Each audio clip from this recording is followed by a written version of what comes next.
I'm Sierra Buttons. Welcome to APTN News, InFocus.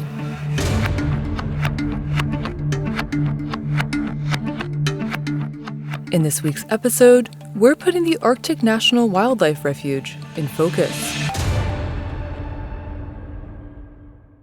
To the Gwich'in in Alaska, the Arctic National Wildlife Refuge is known as Ijik-Gwatsan Gwandai Godlit, meaning the sacred place where life begins. Our stories as Gwich'in nations have been long told that we never go to this area, and it's defined as a sacred place because that's where life begins. You know, we don't want the life to end there. We want the life to continue to begin and thrive there. And that's of the animals, the birds, and the waterfowl that occupy that area.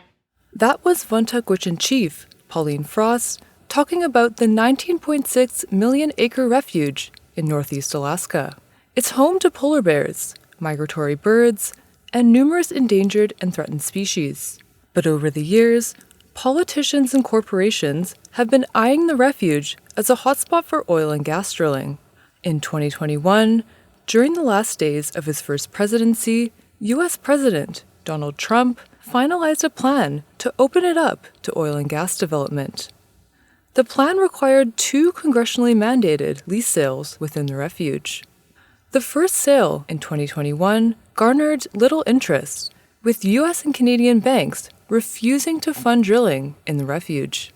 And a second lease sale on January 8th of this year received 0 bids. Then, on January 20th, the day of his inauguration, President Trump announced plans to declare a, quote, national energy emergency. The inflation crisis was caused by massive overspending and escalating energy prices, and that is why today I will also declare a national energy emergency. We will drill, baby, drill.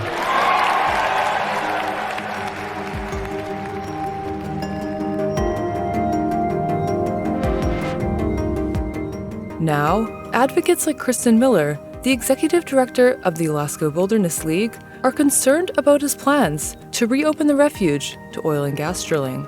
The president-elect has certainly made clear that Alaska, and specifically the Arctic National Wildlife Refuge, is in his sights. But he is the president-elect for the entire country, and for decades, we've had this fight. For decades, we've won this fight, and that's because a strong majority of the American people don't want to see some of our most irreplaceable wild places sacrificed for short-term corporate profit. And that's still how America feels. I don't believe this election was about drilling our public lands, some of our most irreplaceable public lands. And, we're going to make sure that the voice of the American people on this issue is heard. Our reporter, Sara Connors, has been following the story. She joins us to discuss what a second Trump presidency could mean for the refuge and what Indigenous communities in Alaska are saying about potential drilling.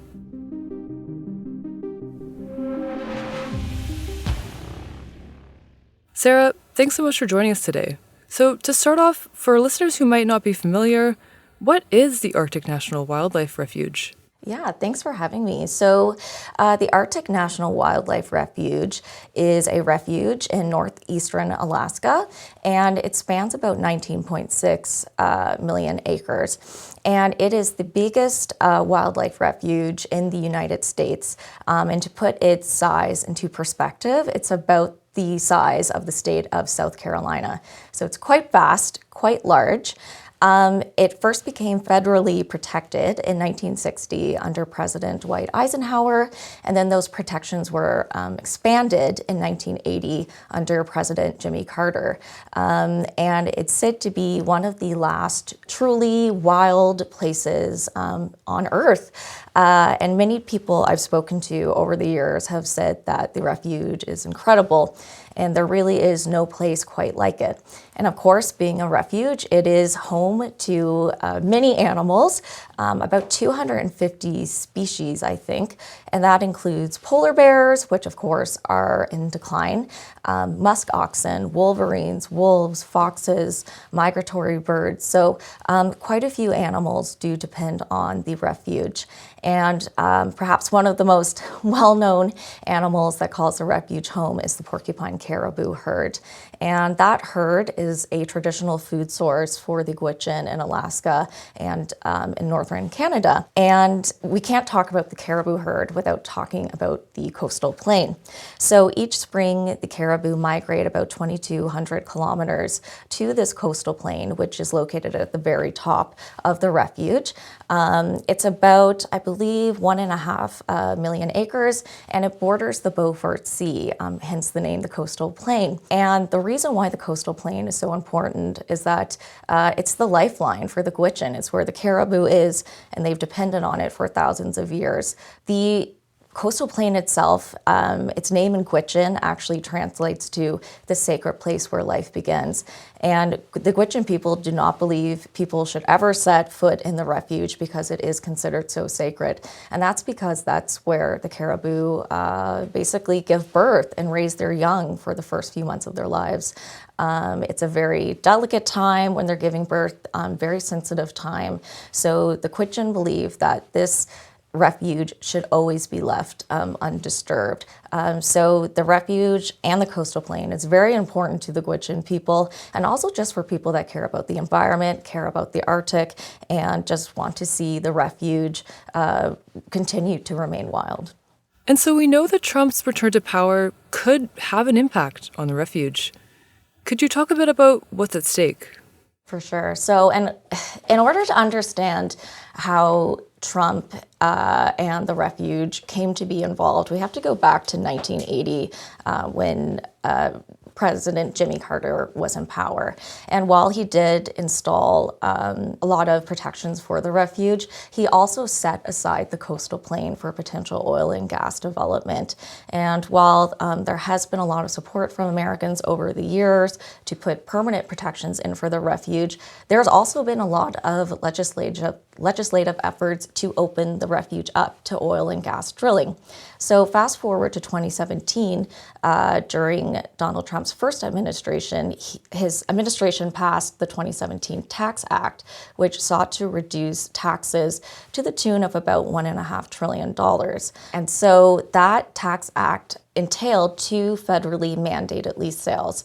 And what ended up happening is that oil and gas developers actually proposed to the Trump administration, basically asked them if they could drill in the refuge in order to offset that, huge 1.5 trillion deficit that was created by the Tax Act. And Donald Trump has never been shy about his desire to drill in the refuge. He's actually compared the amount of oil that's thought to be in the refuge to that rivaling Saudi Arabia. There's about 10.4 billion barrels of oil in the refuge. There's 260 billions of barrels of oil in Saudi Arabia. So the numbers don't quite equal out. But basically, the Trump administration estimated that these 2 mandated lease sales would probably generate about $1.8 billion for that sale.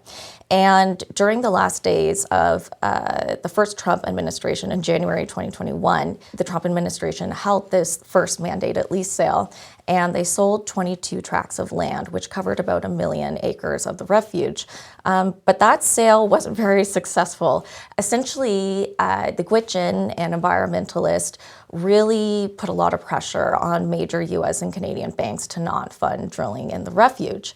And those banks essentially caved to that pressure, and there wasn't much interest in that sale. So I believe that sale generated about $14.4 million, which is way off from the $1.8 billion that was, hoped to be raised over these 2 sales. So I believe there was very few bidders, and one of them was an Alaskan State Development Agency, and those lease sales ended up being either canceled by the bidders themselves or were later scrapped by the Biden administration when it came into power. But of course, there was also another second mandated lease sale earlier this month, and no bidders came forward for that sale. So again, not very successful. But that's not to say there is no interest in drilling in the refuge, because there definitely is. And the main one is the state of Alaska. The state of Alaska feels there's a lot of economic benefits that could be achieved by drilling in the refuge, and it also wants to lead the nation as a leader in the energy sector. So earlier this month, the state of Alaska actually sued the Department of Interior and the Bureau of Land Management for that second mandated lease sale. And the reason was because the Biden administration restricted the size of land that could be sold to the legal minimum. So that was about 400,000 acres. And that's very small potatoes for oil and gas developers who need a lot of land to do what they do. These projects are very expensive, very expansive. And the state of Alaska essentially claims that the Department of Interior and the Bureau of Land Management made this sale extremely unattractive to potential oil and gas bidders. And Alaskan Governor Mike DeLevy has said that he can't wait for Trump to come into power and potentially, drill within the refuge. So will there be drilling within the refuge in the next 4 years? We'll just have to wait and see how it plays out.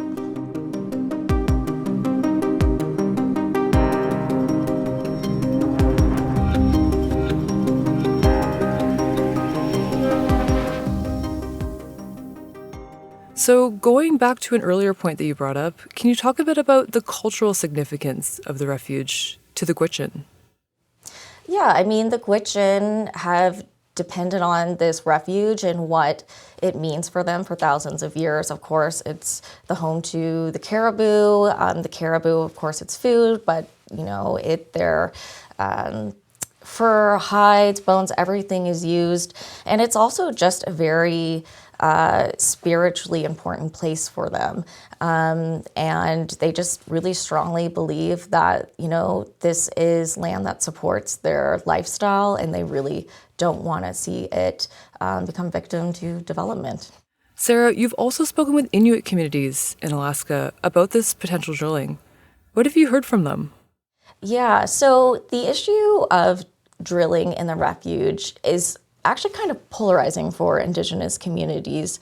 Of course, we have the Gwich'in that want to see the land protected, but there's also Inupiat who are actually quite open to drilling because of the economic benefits it can unlock. There's an organization called the Voice of the Arctic Inupiat, and they passed a resolution a few years back to do just that, to drill in the refuge. There is one Inupiat community within the refuge called Katovik, and Katovik has essentially said that they never agreed for there to be a refuge in what is essentially their backyard. And also these Inupiat communities, they're located in the northern slope. In this area, there is not a lot of industry. It's quite remote. So people really see oil and gas drilling as a way to, have their communities prosper. These communities do depend quite heavily on oil and gas development. That revenue pays for things like hospitals, schools, clinics. It helps employ people in an area where otherwise opportunities are quite limited. And the Inupiat also say that they want to see drilling done responsibly, and they want to see it done in an environmentally safe way, as much as it can be, and they do think that is possible in a minimally invasive way. And the Inupiat also say that the Biden administration has ignored them largely, doesn't listen to them, doesn't take their interest into account. And these communities also say that their voices are often drowned out by Indigenous groups that aren't located as close to the refuge as they are, and that includes the Gwich'in. So while yes, there are a lot of Indigenous people that do want to see the refuge protected, there is another side to this, and their voices, as they claim, are not always included in this discussion.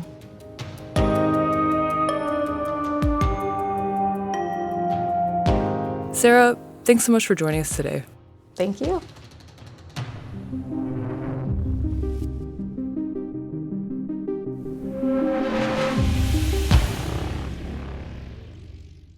This episode of APTN News in Focus was produced by Mark Blackburn and Charmaine Straker.